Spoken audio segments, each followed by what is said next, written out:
The world of rock was formed by a handful of legendary acts.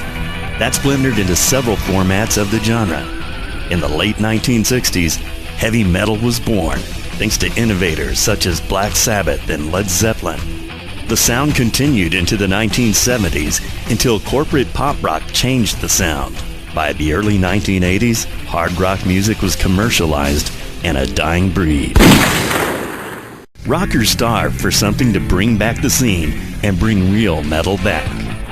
In the early 1980s, that call was met by a handful of groups that paved the way for a whole new generation of heavy metal fans.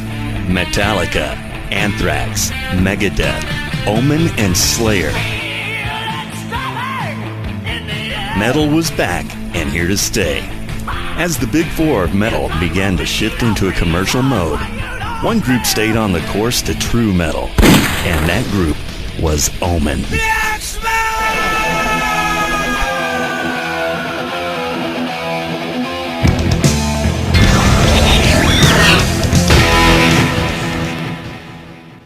Omen was founded in 1983 by multi-talented guitarist Kenny Powell, who just moved on from a successful run with the rock group Savage Grace. Powell was joined on a new endeavor by vocalist J.D. Kimball, drummer Steve Wittig, and bassist Jody Henry. Shortly after forming Omen, Powell was assigned to Metal Blade Records in 1984, joining forces with power metal up-and-comers Metallica and Slayer. The group released its first album, Battle Cry, which drew immediate reaction from starving rockers and created the classic metal single, Axeman. The Axeman! Omen's audience continued to surge globally, and after several releases, the group enjoyed a major distribution deal with Capitol Records in 1986. The new deal launched their most successful album of the period, The Curse.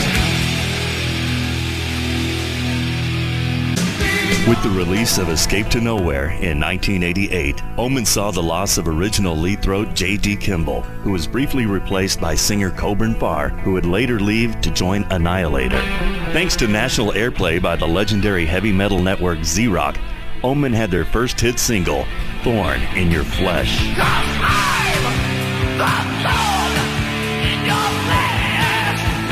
The sound of rock music was once again changing in the early 90s. After the Seattle sound took over with alternative rock and grunge, many metal bands of the 1980s could no longer survive the new landscape. However, Omen stayed true to their fans once again, defying the trends and continued to tour sold-out arenas across the globe.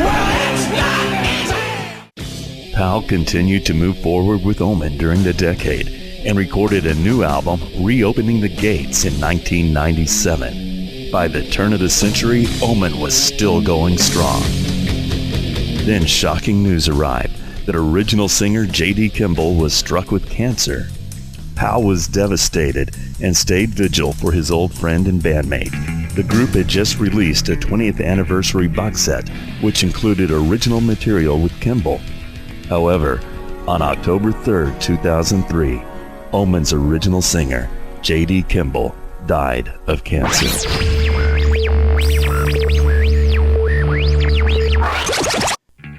As the 21st century began, Omen was still alive and serving legions of fans on worldwide tours with a new lineup, consisting of vocalist Kevin Goocher and group vets bassist Andy Haas and Steve Wittig on drums. Entering the digital age, Omen signed a worldwide digital distribution with DSN Music in 2011 with the release of Into the Arena, featuring live tracks and demos not heard in years. So Kenny reached out to us and said, hey, we're planning on doing a new Omen album. It's going to be called Hammer Damage, and this is like our first project in a decade. And, I want to do it right. This is my legacy album. It could be Omen Swan Song. So came to you guys because I want to put this out worldwide, but it's going to take some time, so have patience with me. So we were like, sure, we'll have patience with you. Today, Omen fans unite in support of the most recent project, Hammer Damage. Omen founder Kenny Powell predicts this album will be his swan song and legacy project. Omen would prove after 30 years, the original power metal group was still standing and back for more. Omen fans, the Hammer Damage album, it rocks. It won't disappoint.